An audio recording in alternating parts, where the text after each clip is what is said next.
শাওয়াল মাসের চাঁদ দেখা গেছে। দেশটি সহ মধ্যপ্রাচ্যে পবিত্র ঈদ উল ফিতর উদযাপিত হবে কাল। এ বিষয়ে বিস্তারিত জানাতে সরাসরি যোগ দিচ্ছেন সহকর্মী আরিফুর রহমান।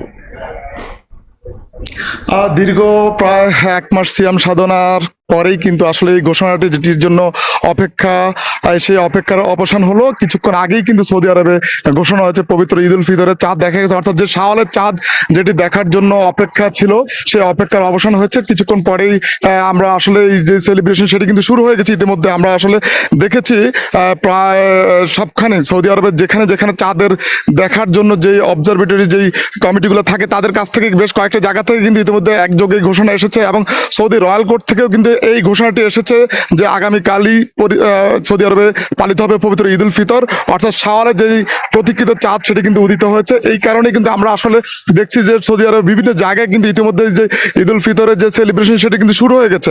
আমরা আসলে দেখি প্রতি বছর যেই ঈদের আগে কিন্তু বেশ আনন্দঘন একটি পরিবেশ থাকে, অর্থাৎ দীর্ঘ যে 30 দিনে যে সিয়াম সাধনা সেটি এই বছর কিন্তু একই ধরনের জল্পনা ছিল যে হয়তো আরো একটি রোজা বাড়তি হবে, কিন্তু সেটি হয়নি। অর্থাৎ এই বছরের রোজা ঠিক 29টি পালিত হওয়ার পরেই কিন্তু অর্থাৎ আগামীকাল পবিত্র ঈদ উল ফিতর উদযাপন হবে সৌদি আরবে।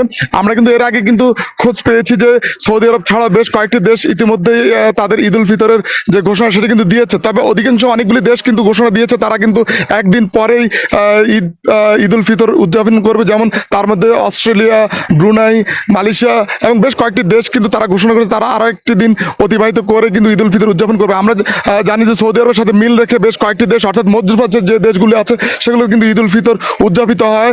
সেক্ষেত্রে বলা চলে কিন্তু সৌদি আরবের যে ঈদ উল ফিতরে যেহেতু চাঁদ দেখা গেছে, পাশাপাশি যেই পার্শ্ববর্তী দেশগুলো সেগুলো থেকে কিন্তু আমরা খোঁজ নিচ্ছি এবং ঈদ উল ফিতরের যে ঘোষণা সেটা কিন্তু আসছে। আমরা আরেকটু বিষয় বলে রাখি যে ঈদ উল ফিতর উপলক্ষে ইতিমধ্যে যে ছুটি সেই ছুটি কিন্তু উপভোগ করতে অনেক প্রবাসী যারা আছেন তারা কিন্তু অধিকাংশ ক্ষেত্রে মক্কা এবং মদিনায় সমবেত হয়েছেন।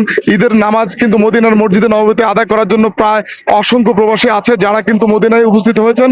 আমরা আরো দেখি যে আসলে এই ঈদ উল ফিতরকে উপলক্ষ করেই কিন্তু বিভিন্ন রকমের উৎসবের আমেজ তৈরি হয়। তো সব মিলে বলা চলে যে ঈদ উল ফিতর যে চাঁদ সেটা কিন্তু উদিত হওয়ার ফলে যে আনন্দের যে বার্তা সেটি কিন্তু এখন সবার মাঝে কিন্তু চলছে। তো এই ছিল পবিত্র ঈদ উল ফিতরের যে শাওয়ালের চাঁদ, সে চাঁদ নিয়ে আমার কাছে সব শেষ। সরাসরি যুক্ত ছিলাম সৌদি আরবে।